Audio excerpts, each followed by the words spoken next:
तो हेलो दोस्तों, कैसे हैं आप सभी लोग। आपका स्वागत है मेरे यूट्यूब चैनल शुभ नोबल स्टोरी पर। चैप्टर 76 मरना हराम कर रखा है। वही रोने की आवाज सुन आरवी अपना फेस हल्का सा घुमा अर्थ के पीछे देखती है, जहां रोनित अथर्व को अपनी गोद में लिए हुए आ रहा था। वहीं अथर्व ने इस वक्त रोनित के बालों को कस के अपनी नन्ही मुट्ठियों में पकड़ा हुआ था, जिससे रोनित का फेस थोड़ा सा नीचे झुका हुआ था और अभी उसके चेहरे पर 12 बजे हुए थे। अथर्व को रोता देख आरवी जल्दी से उसके पास जाने को होती है, पर तभी अर्थ उसका हाथ पकड़ उसे रोकते हुए बोला, तुम अभी उसके पास नहीं जा सकती, पहले अपने हैंड वॉश करो, उसके बाद उसके पास चली जाना। बोलते हुए उसकी नजरें डैनियल पर थी। अर्थ की बात सुन डैनियल का फेस गुस्से से कांपने लग गया।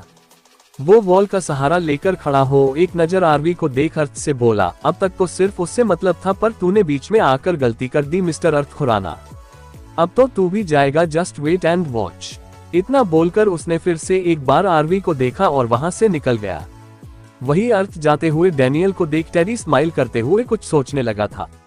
तभी एक बार फिर सबके कानों में अथर्व के रोने की आवाज सुनाई देती है। अथर्व रोते हुए आंसू भरी आंखों से आरवी को देख रहा था।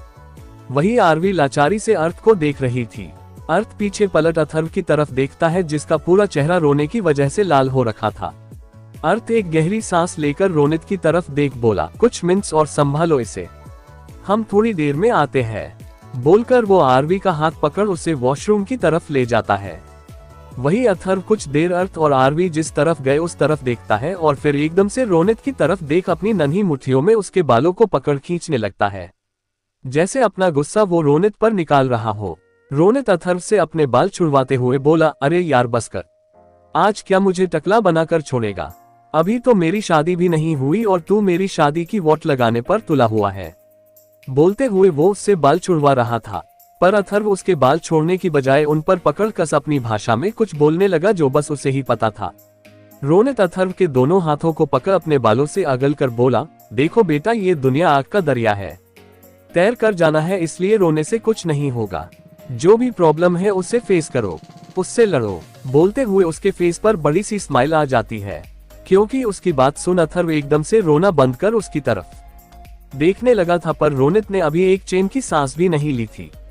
उससे पहले ही अथर्व का फिर से रोना वर्जन 2.0 स्टार्ट हो जाता है, जिससे अब रोनित की शक्ल रोने जैसी हो गई और वो अपने सर पर हाथ रख खुद से बोला, ओह गॉड, ये आपने मुझे कहाँ फंसा दिया।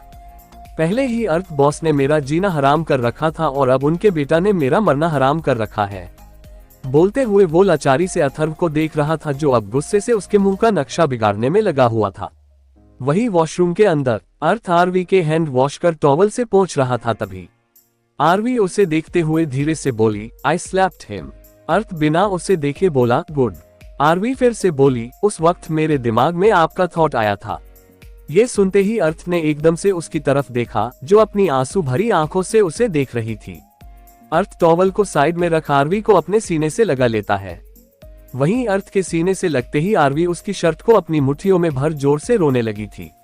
अर्थ बिना किसी एक्सप्रेशन के आरवी के बाल सहलाते हुए उससे बोला, शशशश डॉट काय, तुम्हें पता है ना, मुझे तुम्हारा रोना इरिटेट करता है और तुम जिस रीजन से रो रही हो वो मुझे बिल्कुल पसंद नहीं आया। बोलकर वो उसे खुद से अलग कर उसका हाथ पकड़ वॉशरूम से बाहर के आता है। बाहर आकर उसने वही टेबल पर रखा हुआ सैनिटाइजर उठाया और उससे बोला, क्लीन योर हैंड्स। ये सुनते आरवी ने सैनिटाइजर से अपने हाथ से साफ किया और फिर अर्थ से बोली, बस थप्पड़ मारा और टच नहीं किया था मैंने उसे। अर्थ टिश्यू पेपर उठाते हुए बोला, I know very well wifey, उस जैसे क्रिएचर को टच करने से अच्छा तुम किसी पिग को टच कर लो। आरवी धीरे से बोली, पिग वन, पर मैं पिग को भी टच नहीं करूंगी। ये सुनते ही अर्थ ने उसे देखा और धीरे से बोला, व्हाटएवर। बोलकर वो आरवी का चेहरा साफ करने लगा था, जो कि लाल भी हो चुका था और आंसुओं की वजह से अभी भी भीगा हुआ था। अर्थ उसका चेहरा साफ करते हुए खुद में बोला, पता नहीं इन दोनों के इतने आंसू आते कहां से। बोलते हुए वो अपना सर नामे हिला देता है। अर्थ आरवी का चेहरा साफ कर उसका हाथ पकड़ वहां से ले जाता है। अर्थ और आरवी कॉलेज से बाहर पार्किंग एरिया में आकर सामने देखते हैं, जहां रोनित अथर्व को अपनी गोद में लिए हुए चारों तरफ घूम रहा था, जिसे देख आरवी के फेस पर हल्की स्माइल आ जाती है और वो अर्थ का हाथ पकड़ तेज कदमों से चलते हुए रोनित के पास उसकी गोद से अथर्व को लेकर उसे थैंक यू बोलती है। यही आरवी के आते ही रोनित एक चैन की सांस लेता है और बिना किसी की परमिशन का इंतजार किए वहां से भाग जाता है। वही आरवी कंफ्यूजन से जाते हुए रोनित को देख खुद से बोली, इन्हें क्या हुआ, ये ऐसे क्यों भाग रहे हैं जैसे इनके पीछे कुत्ते पड़े हो। तभी उसे अर्थ की आवाज सुनाई देती है, डॉग्स नहीं, तुम्हारे बेटे से भाग रहा है। आज इसने पूरे दिन सबके नाक में दम करके रखा था, इसकी वजह से मेरी एक भी मीटिंग नहीं हो पाई। बोलते हुए वो आरवी के पास आ जाता है। अर्थ की बात सुन आरवी अपने बेटे की तरफ देखती है जो अभी उसके सीने से लगा धीरे धीरे सुबक रहा था। आरवी अथर्व की पीठ पर हाथ रख सहलाते हुए बोली, बस बेबी अब रोना नहीं, देखो मम्मा आपके पास ही है। बोलकर वो प्यार से उसके सर पर किस करती है। अथर्व अपना फेस ऊपर कर रोना बंद आरवी को देख धीरे धीरे स्माइल करने लगा था, जिसे देख अर्थ की आंखें छोटी हो जाती है और वो उसका फेस अपनी तरफ कर उसे देखता है जिसका चेहरा अभी भी आंसुओं से भीगा हुआ था। जिसे देख अर्थ एक गहरी सांस लेकर खुद को रिलैक्स करता है और फिर टिश्यू से उसका फेस साफ करता है। वहीं अथर्व बुरा सा मुंह बनाते हुए अपना फेस इधर उधर कर रहा था। थोड़ी देर बाद अर्थ उसका फेस अच्छे से साफ कर उन दोनों को कार के अंदर बैठा देता है और खुद ड्राइविंग सीट पर बैठ कार स्टार्ट कर देता है। चैप्टर 77 शैमलेस राठौर। दूसरी तरफ लंदन में माया के विला में माया इस वक्त सोफे पर बैठा अपने फोन को स्क्रॉल कर रहा था। यही उसके सामने वाले सोफे पर बैठे प्रारंभ गुस्से से उसे देख रहे थे।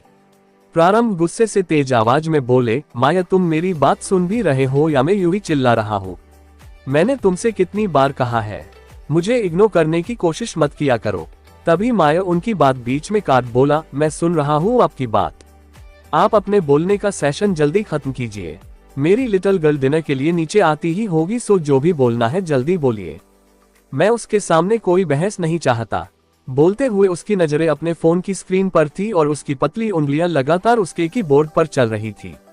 माया की बात सुन प्रारंभ एक गहरी सांस लेकर खुद को शांत करते हैं और फिर सॉफ्ट आवाज में बोले, मैं बस इतना चाहता हूँ तुम ऋषिका और आहार्य ऋषिका और माया के बेटे का नाम के साथ राठौर मेंशन में रहो, ताकि मैं भी मेरे ग्रेट ग्रैंडचिल्ड्रन के साथ कुछ टाइम बिता सकूं। और वैसे भी तुम्हारे ऑफिस जाने के बाद वे दोनों अकेले रहते इस विला में, अगर वो वहां रहे तो तुम्हें भी उनकी टेंशन। अभी उन्होंने इतना ही बोला था।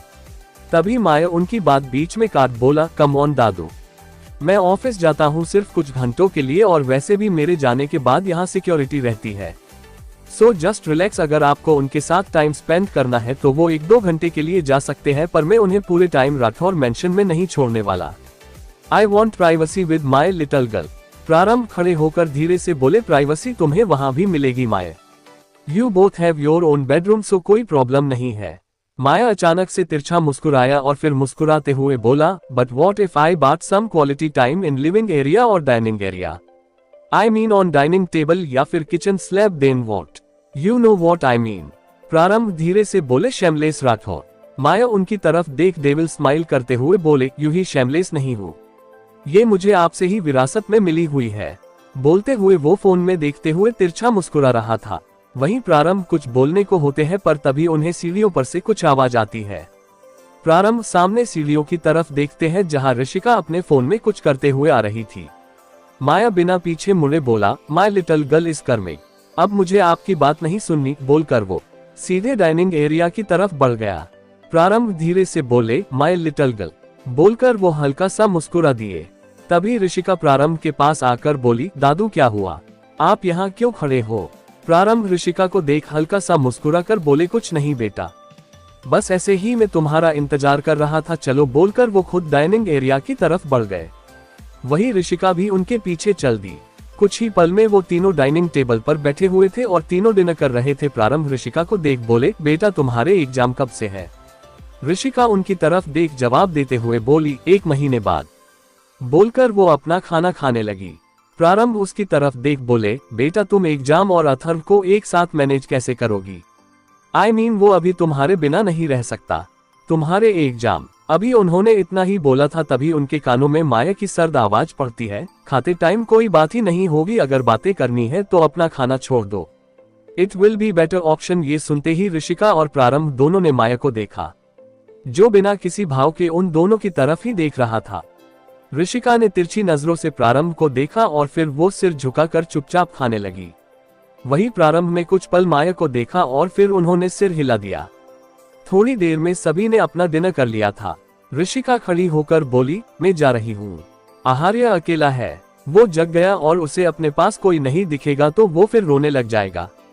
ओके गुड नाइट बोलकर ऋषिका एक नजर माया को देख भागते हुए ऊपर चली गई।